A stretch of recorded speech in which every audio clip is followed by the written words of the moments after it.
Pasենք ստիպիկնել, հա։ Իհարկե։ Հիմա չեն կարող մեկագրի։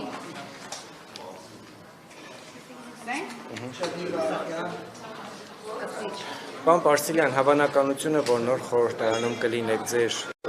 հաշվի առնելով ձեր ցուցակում զբաղեցրած հորիզոնական ինչքան է։ 0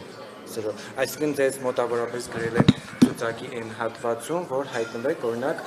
Հանրապետություն կուսակցության առաջի համարում, այսինքն չանցողը։ Այդ չեն գրել, այդ ժողովրդավարական process-ների արդյունք է, ու իմիջիայլոց այդ մշակույթը համակերպվել եւ ընդունել գիտություն ժողովրդավարական process-ների արդյունքները, երևի թե Հայաստանի Հանրապետությունում առաջինը մեր կողմից է, որ տարածում է հույս ունեմ, որ ապագայում կամաց կդառնա վարակիչ եւ մեր ընդդիմությունն էլ կսովորի համակերպել, ընդունել գիտություն եւ հետագա քայլերը ըստ այդ արդյունքների պլանավորելու մշակույթը։ Այո, ստացվել է, որ ձեզանից առաջ են անցել ոչ այսպես վաղ անցյալում կպական դասած մարդիկ։ Ինչպես է այդպես ստացվել, որ թիմում ձեր այդ անցած ճանապարհը չեն գնահատել, բայց նոր եկածները առաջ են անցել ձեզանից։ Դե կարծում եմ անցած ճանապարհը չի, որ քաղաքականությունում պետք է գնահատվի, որովհետև մենք, հասկանում եմ, մենք այլևս իշխանություն ենք եւ պատասխանատու ենք շատ ու շատ այլ հարցերի համար եւ միայն հիմնադիր լինելը չի, որ կարա հիմք հանդիսանա տալու այն պատասխանատվությունը եւ այն վստահությունը, որ տալիս են կուսակցականներին լինելու ցուցակի կոնկրետ համարներն։ Այսինքն այն փաստը, որ ես հիմնադիր անդամ, որտեղ բացի հիմնադիր անդամ լինելուց այլ ավելի առաջ եմ եղել, որևիցե ինդուլգենցիա չի տալի կամ ինչ-որ առավել միավորներ չի տալիս, այդ համաժողովի որոշումն է եղել եւ ցանկացած տեխնացու էլ եմ պնդում եւ սա հատուկ եմ ասում, որովհետեւ հույս ունեմ, որ ընդդիմության ներկայացուցիչներից գոնե մեկը կլսի, ցանկացած տեխնացու արդյունքների համար առաջին հերթին պետքա քննի իր գործողությունները եւ իր գործունեությունը։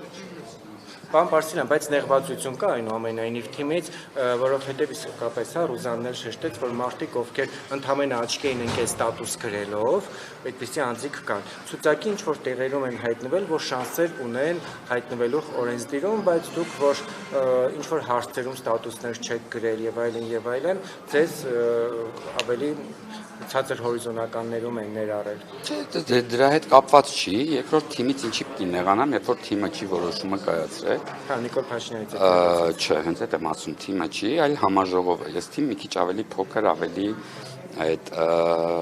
որոշող հատվածին նկատի ունեմ, էլի։ Իսկ նրանց ում հետ ես առնչվում եւ շփվում եմ, բարձր չէ, որ համաժողովի 1000 հոգու հետ ես չեմ շփվում եւ նեղանալ էլ անհնար է այդ 1000 հոգուց։ Իսկ թիմից ինչի համար պետք է նեղանամ, եթե որոշումը իրանցը չի, այլ էլ եմ ասում ժողովրդավար ընտրությունների արդյունքը։ Ինչով եմ զբաղվելու, նախ պետք է տեսնել, թե ինչ առաջարկներ կլինեն, որովհետև վերջ-վերջո ես մնում եմ քաղաքական գործիչ եւ առնվազն կուսակցության անդամ, եւ եթե լինի առաջարկ եւ եթե ես գտնեմ, որ ես կոմպետենտ եմ դրա այդ գործում, ես կհամաձայնվեմ, եթե այնքան կոմպետենտ չլինեմ, որ համարձակությունս չների նման պատասխանատվության տակ մտնել,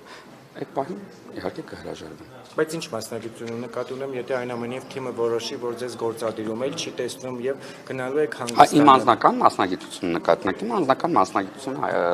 համակարգչային համակարգերը եւ ինֆորմացիայի պաշտպանությունն է դրանցում,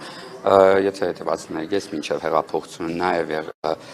տարբեր աշխատանքներ ունեցել, բայց մեծ իմաստությամբ կապված է եղել Սեբաստիացի կրթահամալիրի հետ, որտեղ 7 դպրոցների IT ենթակառուցվածքն եմ գալի ասել 0-ից մեծի դարձրել, դրանից հետո նաև ազգային ժողովում IT ենթակառուցվածքի ղեկավարն եմ եղել։ Ֆինանսապես ձեր վիճակը այս պատգամավոր լինելու տարիներին շատ է աճել։ Առանձնապես ոչ շատ, տուն չեմ ձեռք բերել, մեքենա ձեռք եմ բերել, այսինքն փոխել եմ։ Ոնց որ միշտ այսինքն բոլոր մարդիկ վարկ վերցնելով մի մեքենան վաճառել եմ, վարկը փակել եմ, տուն նոր չունեմ, եղած տան վրա առանձնապես ոչ երկրորդ հարկ, ոչ չգիտեմ ինչ չի ավելացել, այնպես ինչպես մինչև այդ ապրել եմ։ Հիշում եմ դեր կնոջ աշխատավարձն էին ասում կտրուկաճի։ Այդ շատ լավ է, որ հիշեցիք, որովհետև այդ սկսվել է ժողովուրդ օրաթերթից, ով բացել էր կնոջս աշխատավարձը, համեմատել էր դեկրետում եղած ժամանակաշրջանի հետ, ռեալ աշխատավարձը չի աճել, նույնիսկ նվազել է։ Պարսիլյան եւ կխնդրեմ անդրադառնալ Նարեկ Կարապետյանի գրառմանը, որտեղ նա Ռուբեն Ռուբինյանի հասցեին ասում է, որ նա լինելու է առաջին ազգային ժողովի նախագահ, որը թարգմանել է։ Իրանք տենց էլ չեն հասկանում, որ իրանց մեծագույն խնդիրը հենց դրանում է կայանում։ Օգտագործել եզրույթներ, որոնք իրականությանը չեն համապատասխանում։ Ասել բաներ, հերքել բաներ, որոնք ժողովուրդը ինքը տեսնում է, որ կան դրանք, չէ՞, ոնց որ ժամանակին ընտրակաշարք եւ այլն։ Պնդել բաներ, որոնք վաղուց հերքված են։ Պարոն Ռուբինյանը, այն ինչի մասին իրանք խոսում են, այդ ծրագիրը վերջ-վերջո եղել է դեռ իրանց իշխանության ժամանակ, այդ փոխանակման ծրագիրը, որի մասին իրանք խոսում են, ու ոչ միայն պարոն Ռուբինյանն է անցել այդ ծրագրով, այլ հազարավոր այլ քաղաքացիներ, եւ հենց իրանց իշխանության ժամանակ գործող ծրագրով։ Այսինքն ես ուզում եմ հասկանամ, իրանք ինչ խնդիր են տեսնում այդտեղ։ Իրանք այդ ինչի համար էին այդ ծրագիրը նախաձեռնել այն ժամանակ։ Շնորհակալություն։